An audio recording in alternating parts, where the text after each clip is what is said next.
Hi, good morning. Welcome to the third Tuesday of the Daily Huddle. My name is Leigh Owens, and I am a licensed professional counselor here in the state of Tennessee in Knoxville. And I'm with my friend and author, Tara Heaton, today. And we, on the third Tuesday, I think Tuesdays are the relationship and communication section of the Daily Huddle. And so today, our topic is the and. What are the ands in your life? What are the ands? Many times on this podcast, I've talked about hard things because I'm a trauma and addiction counselor. So we've talked about some difficult things that are hard to hear and kind of challenging to process. So today I want to bring a different little lane to that and say, what are the ands in your life? Life is like a railroad track. In life, there's always things that are challenging for us and that are hard to navigate. And there are always things that are good. And the ability to balance between not ignoring, denying, or avoiding the things that are challenging, but also intentionally bringing your focus to the ands in your life. And that's what we're going to be discussing today. And so bring something fun and something exciting and something positive and leave your heart warm today. So, I'm so excited about this topic, Leigh, because interestingly, this was a big theme in the book I just wrote. I call it the sandwich staple. Like, you have all these different layers, and it's not like you wake up one day and you only have the meat of a sandwich or the bread. I mean, you're moving along with all the different layers of our emotions all the time. So how yes. did you, before we dig into why this is such a powerful mindset, tell me how you discovered this. Like, did you learn it somewhere or did you discover it on your own? No, I learned it. So Okay. I was in therapy too, and I would always hear my therapist go, and because many times we'll say a statement, and once you start doing your and, you'll listen to yourself. People say, well, but, and but actually excludes the first thing. And it's really and in our life. What are ands? And then I started putting up little ands around my office and then getting people. One of the things I learned too is even though I have kind of a vibrant, high energy personality, I was negative, but it was hard to hear the negativity because it came out in like a positive. hmm I'm a person that would see like all the things that need to be done, right, in something. So just pointing out all the things that weren't right. So looking at the problems, looking outside at our bank of and think, oh gosh, all that needs to be done. Maybe we would have put out a bunch of pine straw, but I would see all the things that were left still to be done, right? And that's just negative. Um, and my husband pointed that out. He was like, "You're negative." And I was like, "You're right, I am. I don't want, and I don't want to be negative. We don't want to be negative. It feels bad to feel negative." So about 10 years ago, we started the and like, okay, so tell me what is good. If you come home and go, oh my God, I'm so tired. I'm just so tired and exhausted, and start talking about the negative. We say, well, tell me what's good about it. What was good about that situation? And sometimes you have to dig. Yeah. Do you think that the beginning of your embracing this mindset, well, here's something that stuck out to me already is your husband said you're negative and you didn't say, no, I'm not. I mean, you allowed yourself to be vulnerable enough to say, holy shit, yes, I am. How did you get that? How did you find that strength? That's the strength. I believe, yes, I believe it is. And I'm just going to go ahead and just give the plug for therapy because therapy, we'll just think about emotional therapy is like physical therapy. When you go to physical therapy to have joints or your body moved, it might be stiff and hard and you might be in pain, but you're moving that joint for a reason so that you can have flexibility and mobility long Mhm. term.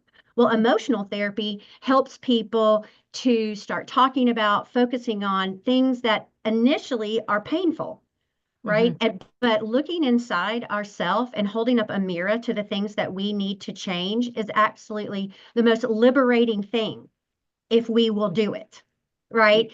And that's how you get to the place of joy. So when my husband, who loves me, I mean, he Mhm. loves me. So Mhm. he's not criticizing me. He's just pointing out an observation that could probably make his life better and mine, Ah, that's great. right?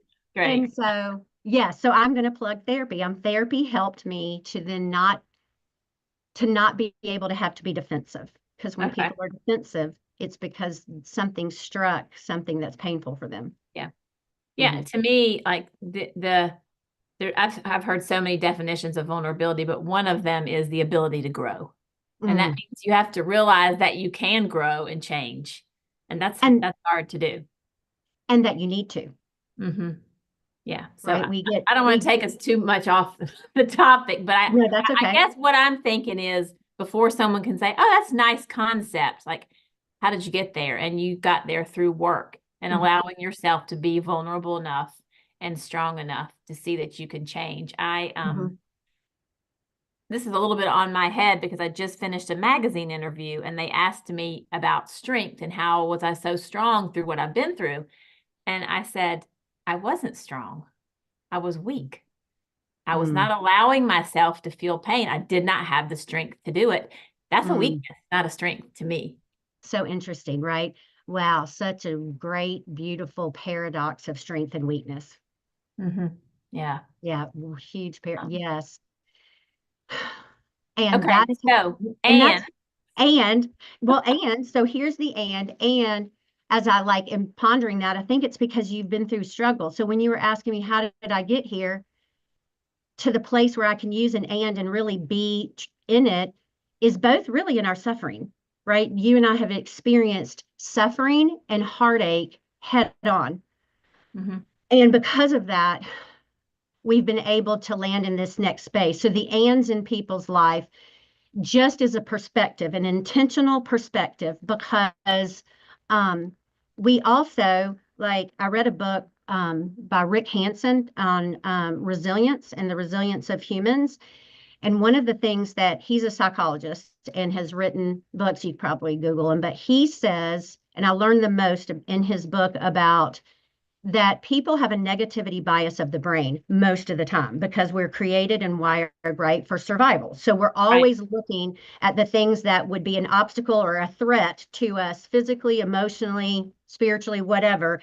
And we take those incidents in that were hard and painful so that we don't repeat them.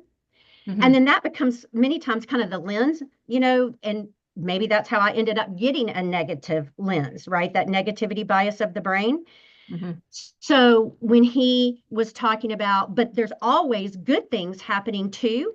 And he said, if you just take your brain or your mind 1 to 3 seconds, 1 to 3 seconds is it to take in what is good, that your brain will start to register and start to take in good, right? When you start to focus on it, it's a practice. Our brain just follows what we do, Right. right? So when we take in pleasure, um, even as simple as some people, when they come here to my practice, they're not used to, they're dissociated a lot from their experience. So I'll say, okay, well, if you're going to start noticing, right, and the ands in your life, just notice when you wash your hands under warm water, does that feel pleasant? How do you know that that feels pleasant? Does the soap smell good? Right? Mm. Is that a pleasant, just 1 to 3 seconds, right? Is the sunshine on your face? Does that feel good? How do you Okay. know that that feels good? Right. So those become the things where you start taking in pleasure and they can be the ands, right? Eventually your ands start to build up. Like today, this morning when we were talking earlier and you said, and I was telling you the and of my life, I was like, I'm tired today. I worked 10 hours yesterday, so I'm tired. And I am privileged to be able to do what I do. And you said, oh, is that, I don't know if you used the words, is that real or is that true or is you just trying to, but no, it really is an and in my, I can actually have both of these experiences at the very same time. Yes, yes, Doing yes. something meaningful, which is why you wrote your book, right? Mm-hmm. Why you want to share the story is because it's meaningful, and things that are meaningful give us purpose. And giving human beings are created to live with a purpose.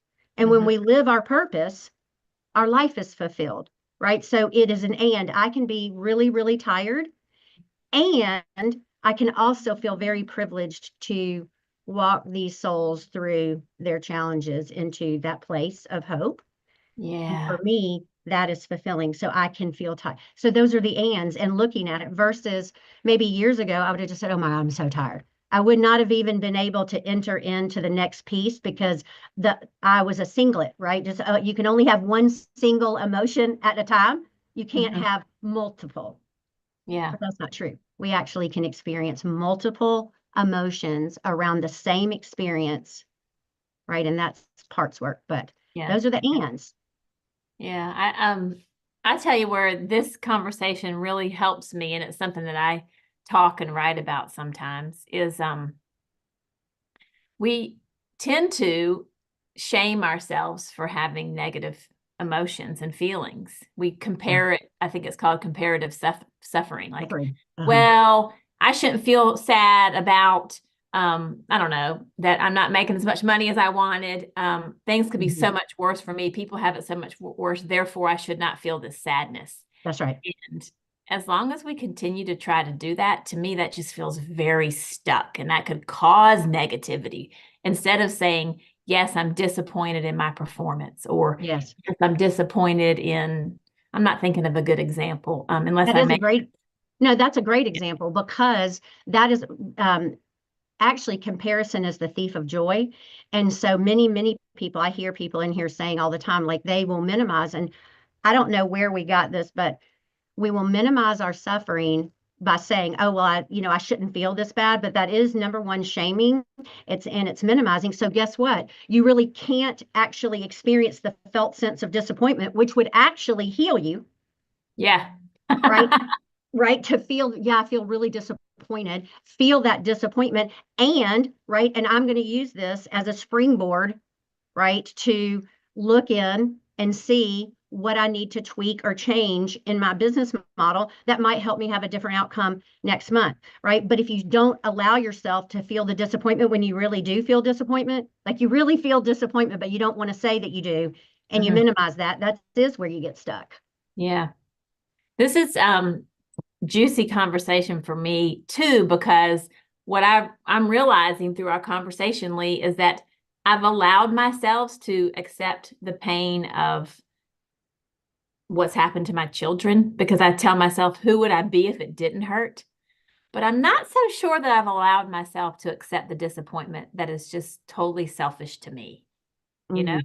Well, that is such an interesting one, and it's probably going to go back to your baseline for normal and all the things that we talked about. So, in your mind, unconsciously for you, that you feel, oh God, this is so good and deep, Jared. Like, so you feel that honoring your own disappointment, feelings of disappointment is selfish. So then you're definitely would not let that you just said that's the minimization of your own feeling of disappointment and making it small, which would keep you stuck because it's not selfish to feel like when things do not turn out the way we want.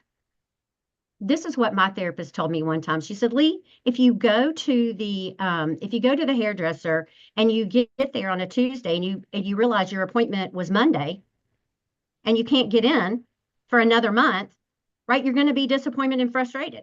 Yes. I mean, when we don't get what we want in life or what we expect, the resulting emotion is disappointment. In various levels. And so allowing ourselves to actually feel the disappointment, the heartache of disappointment actually moves the energy because emotions are just energy. Energy in motion is an emotion, emotion. And we want to move that through our system. Ooh, So, I give so much thought to energy, and so does my son Wilson. Can you say that again? yes, because it is true. Emotions, just think about it. when you walk into a room, and if you and I walked into a room and we were just busting out laughing and we walked in and everybody was somber, we would feel that energy immediately, right? If it was fear energy, or if we walk in and people are fighting, right? You can feel it. So energy is, emotions, which are feelings, are energy. So energy in motion is an emotion. And that energy in our body needs to be moved through, just exactly like nutrition, right? We take in water, we take in food, our body absorbs it and releases the rest. It's a daily thing. And that's exactly how our emotions are supposed to be. We are supposed to be able to take in what happens daily, name it all, feel it all, and move through and start over the next day. But many of us have gotten emotions that are stuck because of belief systems, just like you said. It's selfish for me to have disappointment. And I believe that rolls all the way back to your 5-year-old little girl who was getting up, getting dressed, and it became her baseline for normal. As she got up, she made her own breakfast, she got dressed herself, she got herself on the bus, and she got to school. She wouldn't have had language for this is disappointing. Right? Because a 5-year-old is not going to have that language. Yeah. You know, I know that I and we are not alone in this mindset. And I'll tell you why it's become so prevalent to me is that when I am in teaching workshops or speaking, I'll start the sentence of, oh, things could be so much worse. And before I say that I'm going to dispel that as a ridiculous myth, people start bobbing their heads. Oh, yeah. I don't need to feel bad. Things could be so much worse. Let me just think about everything I'm grateful for and just forget about the heartache. And I say, use that and word. We have both. That's 100%. That's exact. Yes. That's why I was like, yes, that is the perfect Don't shit on yourself for your disappointment. And the minimization, but really minimization and rationalization are survival tools that we didn't even know were survival tools, and they became automatic belief systems without us knowing they were automatic belief systems. And then they operate unconsciously in our mind, which is what was happening, because people will come in here a lot and minimize, like, why do they have anxiety? Why do they have depression? Why are they struggling? It's like, I don't have any reason to struggle. Right? It kind of goes back to when we talked about a few times ago when you said a lot of times people will go to therapy and the therapist will introduce them to the concept of what happened to you between the ages of 0 and 12, and the person will get mad and say, I had a great childhood. There's nothing wrong. And don't say that. And I'm not blaming my parents, right? It becomes one of those things, right? And so it's the paradigm shift is we're not blaming, right? This is not blame. To name what is true is not blaming. It's understanding, right? It's understanding. So when you can understand that as a 5-year-old little girl, I was having to do things that are over really the head of a 5-year-old. I did them, but that with that came some survival energy with that, which is I don't need anybody. I can do everything myself. Probably an unconscious belief system is people will disappoint me if I reach out and try, so I'm not going to. Right? That might be unconscious. I don't know. But it's however people are experiencing. So all we want to do many times, the ands in our life that allow us to experience the and is to name what was true. We're not blaming, we're not saying anything bad. People will say, well, I feel so guilty. And I was like, guilt is an emotion that allows you to know you've done something wrong. It's a healthy emotion, right? If I harm you, I should feel guilty. And that's going to prompt me, right, to come apologize and say, hey, Tara, I was really rude. I'm sorry about that. Yeah. Right. That's a healthy guilt. When people feel guilty for no reason, right, they haven't done anything wrong, but the guilt feels so big. That's really a false guilt. And it's false guilt. And it really, really embeds into people's behavior. Like they won't take care of themselves because of that. They'll say, well, I feel guilty. Yeah. And it just eats them alive. Yes. Yeah. Oh, gosh. I want to inspect the flip side of this. And what I mean by that is we've talked about folks who maybe experienced what I did, which made them like fiercely independent. And also like, you have the words for it better than I do, but feeling like, we shouldn't ask for help and we shouldn't need people. But the flip side, maybe you tell me, is someone who grew up with a parent who did absolutely everything for them, maybe suggesting that they can't do anything on their own. Like, how does that manifest into adulthood and help them with the "and" word? That's so powerful. I'm glad that you brought that up because both are extremes, and you Yes. would be very, very shocked to learn. A lot of people are over parenting the child, like doing everything for them because you don't want them to suffer. So, and many times people will believe that that's love, but it does the very thing that you're saying. The difference is people who have neglect can see it easier than this because they'll think they will have the same feelings as I'm not. Well, they'll have the, let's see, because this person over here doesn't feel worthless, but they're going to struggle in life and not know why they're struggling. Mm-hmm. We struggle too, but we might or might not know we struggle. But this is one where a person believes that they can't do it without somebody else. And then what happens is physically their body grows, but emotionally they didn't grow because let's just think choices. When you start out at 2, 3, 4 years old and you say, well, do you want this or this? And a child can do age appropriate choices. Do you want this or this? So that by the time you're picking a college or trying to pick a partner or make choices in life, you have the skill set to do it. If someone has been making choices for you, right, then you won't have the ability to do it and you won't know to do it. And then there's a lot of shame internally and you don't really even know who you are. So you just want other people to do everything for you and you're just fine with that. And a lot of times it shows up as, oh, I'm adaptable. Okay. I am I'm flexible and easy, I'm flexible but they really struggle with depression and anxiety a lot of times because you cannot betray yourself for your whole entire life. You've got 10 fingers with your fingerprints. You were designed to be you and show up in this world as you, not someone else. Yes. And if you don't know who you are because you've let somebody else make choices for you your whole life, and in the beginning you couldn't help it, but then as an adult you just carry that on like we all do, right? And so again, right, so the "and" for them is thinking, as a matter of fact, I have a client like this, and so hers would be, one of the things that I learned is I'm very adaptable, and right, I can feel the distress to make decisions on my own, right? Because her adaptability is a great quality in people. Yep. But sometimes our greatest qualities, and you have to hold on to this, our greatest qualities overused can become our greatest liability. Yeah, that makes so much sense to me. I see that oftentimes, is how fiercely we love the people closest to us, almost to a fault. Like we end up Yes, doing things for them, enabling them. It yes, feels like love. yes. It's the worst thing we can do for them, and we just keep doing it. And we did well, and again, like what we were talking about, the paradigm, everyone has to have a paradigm shift in their mind. Um, this goes along with the "ands" maybe of what I deal with when parents have adult children who are struggling with substance abuse. Mm-hmm. The parent will feel responsible for their adult child and will end up enabling them.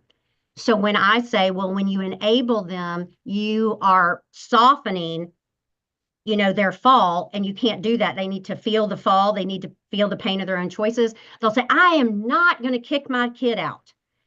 I was like, you are not kicking your child out. And if you believe that you are kicking your child out, if you believe that you're doing something wrong, then you're never, ever going to be able to make the right choice in this. Right? Mm-hmm. You have to, so the paradigm shift is it's more loving, right? Because what do we want for our child? We want them to live their best life possible. And when people are struggling with substance abuse, that is not their best life possible.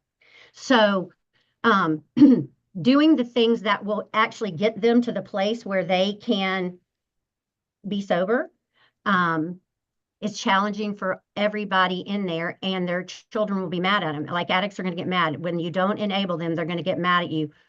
However, tolerating their anger because you know what's going to be best for them.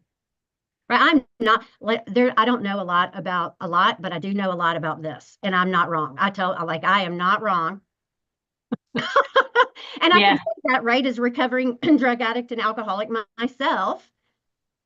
And if people don't believe me, I'll say just go to AA meetings or NA meetings and ask Yep. all the people that are there, the participants, what happened. And a lot of times people say, well, I ran out of people to help me. Damn. That's powerful. That really is. Right. Well, and so codependency and addiction go hand in hand in adult relationships and parent-child relationships. And it kind of will do the full circle. And we're going to go all the way back to self-reflection, Mhm. right? I can't change another person, but let me look at me. What's in me? What's happening here? What are my belief systems? Yeah.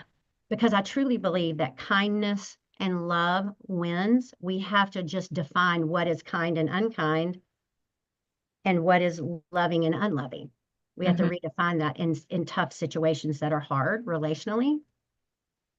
So that's Yeah. But I my think sometimes like the what feels like kindness often to me really is a weakness, like the inability to do what the person really needs. Tara, that's a hard concept for people to get, but you absolutely right. It's a converse. It's converse, right? Is Yeah. that because the strength comes in that and I happens to me all the time, and I'm okay with that because I feel so confident. But people get mad at me, when I tell them these truths, they get mad. But I'm okay with them being mad at me because I'm not wrong. Like, and if I can I save, love if that I can, confidence. well, if I can I'm save not someone's wrong. life, right, from Yeah. being, I want to do that. Yeah. And I just did it recently, as a matter of fact, with an adult client. She's an adult, her parents, her mom calls me anyway, all of this stuff. And I could not talk to the mom. I just said, I recommend inpatient treatment. I recommend inpatient treatment. So maybe 3 or 4 times I recommend inpatient treatment. Then the adult client texts me this mean thing, right? I knew she would. And then when she comes back from treatment, she was like, thank you so much. And I said, I know. And I said, I knew you'd be mad. And it said, it's okay that you were mad. And I said, I get it. I was mad too. But you were destroying your life. Yeah. You needed some help. Um, Before we run out of time, I want anybody to give anybody the opportunity to pop up a Yeah. hand if they have a question. And while we're seeing if anybody wants to chime in with questions or comments, can you help us to kind of put a bow on the power of Yes. and how to make it really genuine? Yes. The power of and is being intentional in your life to not deny, reduce, or minimize the pain that you're going through, but also, and so not but and looking at your life and saying, and what is good in this, right? Because this is going to create the resilience. What is good? And if you can't find anything good in what is happening, find and another circumstance, right? So it might not be that specific thing, but we can look and say, and let me think of an example. Okay, my husband. My husband is being ousted from his job, which is really hard and painful, and he feels anxious, and he's really looking forward to something new, right? So we can feel the heartache of our life, and we can look to embrace something good, and that helps us balance. I think that's the bow is let's live in balance, not hyper independence, not dependence, but let's live in a healthy interdependence with one another, right? And being able to have emotional well being internally. And to do that, we have to name all of our emotions. Mm, I love it. So what I'm hearing you say is if we don't acknowledge the difficult emotions, Mhm. then we just keep waiting for them to go away before we can experience the sun on our face and Mhm. have an appreciation for it. I mean, we can write it down and we can say it, but to really feel it and mean it, I think we have to have both. We have to have the and. That's exactly right, which is the whole power of your book, right? Your book is the and in life, and you wrote that. I And that's hope why so. you can spread the Thank you for joy, saying that. Yes, right? yes, yes. Hmm. Yeah, so I love this. It went by so much faster than I thought, Tara. I know, I know. It's just so, I mean, your knowledge and the passion that you bring to it is just such a gift to us here. Maria said so uplifting and empowering. Thank you. Thank you for saying that, Maria. I have to agree. Leigh, you're Yes. such a light.